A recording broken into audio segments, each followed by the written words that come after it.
이어서 정몽주에 관한 설명을 하고자 합니다. 근데 이성계와 함께 공양양 올림모에 참여해서 우환과 창양을 정통성을 보존했음에도 불구하고 정몽주는 이성계 세력의 성장을 견제하기 위해서 그 세력을 옹호해 왔었던 거죠. 그렇게 결국 공양은 불충분의 이유로 이색계 우회보를 선빵했고, 정몽주는 사건의 해결에 공로를 인정받아서 공양한 3년에 이성계와 함께 인사공안신의 책봉이 되기도 합니다. 공양이 이성계를 이성계에 포함한 것은 이성계 세력의 불만을 우화하기 위한 것이었던 거죠.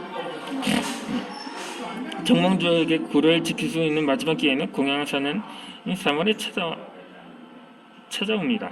이때 이성계에게 해주에서 사냥에다 낙마하자 정몽주는 선수를 치기 위해서 조준, 정몽준, 남운전 기양을 보냅니다. 그리고는 이성계가 분별의 동터를 살피고 돌아가는 길에 자주 다니던 술도가에 들리기도 합니다. 그는 술도가를 나서면서 오늘은 풍색이 고약해도 너무 고약해라고 중얼거렸다고도 합니다. 자신의 불길한 운명을 직감한 것이었죠. 기록에 남은 그 직후 태의 발언이기도 합니다. 그리고 곧바로 이방원이 보낸 자기 조연교정에 의해서 살해당했고 그의 묵은 개성거리에 휴수가 됩니다. 서사일의 일이었는데 이를 거라고 죽을 섰다가 두 개나 덧붙여져서 그렇게 표현을 한 건지도 모르겠는데, 그 유명한 선주표는 아직까지 그의 피가 남아있다는 얘기를 들은 바가 있었습니다. 그렇게 아무도 거들떠뻔이랐던 반역자의 신신은 운명의 천만장의 승리를 시켜서 수습을 했다고 전해집니다. 정몽주가 한때 문부의 아버지 우기승에게 수박한 인연도 작용했을 것입니다. 이 사실 조선 광교 초기에 정몽주의 지승에 대한 개인적인 정성심부터 용납되지 않았던 것입니다. 태조적이 정몽준을 등록하여 죽어서는 안 될 사람인데 죽었다는 말했다는 이유로 공신책봉 반대의 논에 휘말리기도 했다고 합니다. 반면에 유한수나 최영지 등은 정몽주를 논전한 상소를 올렸다는 이유로 원정 공신에 첩봉되었습니다. 그에서 정몽주의 정치적 행보와 충심에 대한 논란은 그치지가 않았습니다. 이 조식이라는 사람은 신돈이 국정을 어지럽히고 처형이 중국을 침범하던 때에 정몽주가 벼슬을 버리지 않았던 것을 비판했으며, 이 정부 역시 정몽주의 죽음이 가소롭다고 비난을 하기도 했습니다. 또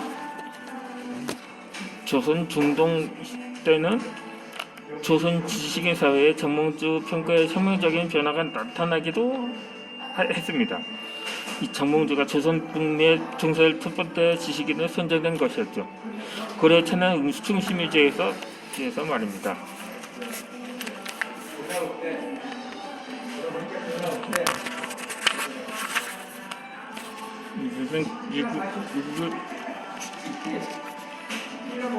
그렇게 그 이후로서 이강을 보내 자극에 살해했던 정몽주가 조선에 접붙던 지식인으로 국가에 공인된 것입니다. 그러니까 정도전과는 정반대의 평가를 받았던 거죠. 그렇게 정몽주의 죽음이 창조성을 간파하고 충성과 반영에 역사는 정신적으로 활용하다고 제안한 최초의 인물은 권곤이었습니다. 그는 두 차례 왕의 전쟁을 거쳐 부위에 움직여 두 살이 지난 태종에게 정몽주 복원을 건의하기도 했습니다. 이 그 광군이라는 논리는 이 정문자의 충성심을 선양하는 것이 최종 입자적인 존재이 된다는 것이었죠. 이 광군은 최종에게 정문자 복권을 제안하면 그는 자신이 상징하는 것에만 마음을 기울이고 지진 박근혜에서 목숨을 잃고 말았다고 평가를 하기도 했습니다. 경건의 주장은 전문적으로 그에 대한 충성을 지키기 위해 목숨을 건 큰 절개를 선양해 그 정신을 태종 시대의 정신 가치를 확립해야 한다는 것이었죠. 이 태종 제1년 첫 해에 경건의 건의를 받아들여서 이 전문들을 영해정 부사로 추정을 했습니다. 그 정문자 정치 복원에 대한 최종 결정은 역설적인 그를 사실하려면 장본인이 이 방안이 내렸던 거죠. 그렇게 정문조의 전해 정신은 치사의 조건에서 인정한 태종의 결단은 매우 중요한 정치적 선례에 적용해서 했습니다.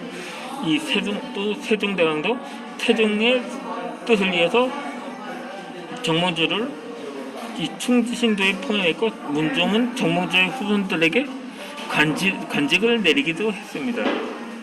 그리고 마침내 중종 12년에는 문외의 종사는 조선 최초의 인물이 되었던 것입니다. 그렇게 조선을 위해서 단 하루로 살지 않았던 고려인이었지만 문묘 동사를 통해서 조선 정신을 대표하는 인물로 부활을 했던 거죠. 문묘 동사를 통해서 그의 충성심이 전시 인류의 모범으로 공인되었고 그의 학문은 조선 지식계보의 출발점으로 확장되기도 했었던 것입니다. 그러나 정몽조의 분묘 동사 과정은 그리 순탄치만은 않았던 거죠. 문묘 동사 논의를 주도했던 조광조가 원래 염두에 두었던 대상자는 정몽조가 아니라 자신의 스승이라 연산군의 법정의 희생자였던 이 김광필이었기 때문이었던 거죠. 이 조광조는 김광필을 분묘의 동사로서 지식인의 저항 정신을 반정의 시대 정신으로 각인을 할 수 있었다고 믿었던 것입니다. 그렇지만 그의 시도는 좌절되고 말았던 거죠. 이 당파를 형성하려 한다는 의심을 샀기 때문이었던 것입니다. 그래서 그는 대안은 정몽준을 선택했던 것입니다. 정몽준은 저항정신의 기원으로 또 순수의식이 없었고 태종 때 이미 복원되어 정치적 문제도 해결되어 있었던 것입니다. 이 정몽주가 조선의 대표적인 지식인을 선택해서 정몽주를 필두로 길제, 김수자, 김정직을 거쳐서 김광필과 주관적으로 이어지는 학통도 자연스럽게 연결될 수 있었던 것입니다. 이 지식가의 확립을 위한 정치적인 수장의 소망 이렇게 해서 열리기 시작한 거죠. 이 도박터 계보의 성립은 성현의 탄생에서 기원한 것이 아니라 치열한 권력 투쟁의 산물이었던 것입니다.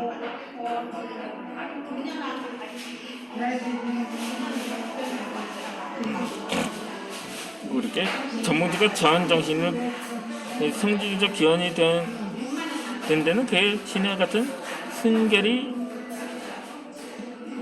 존재했었기 때문이기도 했었던 것이었죠.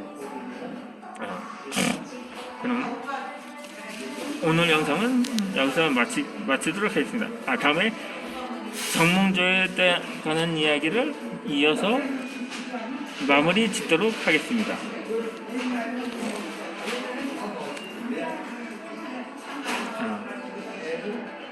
오늘도 어김없이 커피를 시키면서 마시고 마무리를 하겠습니다.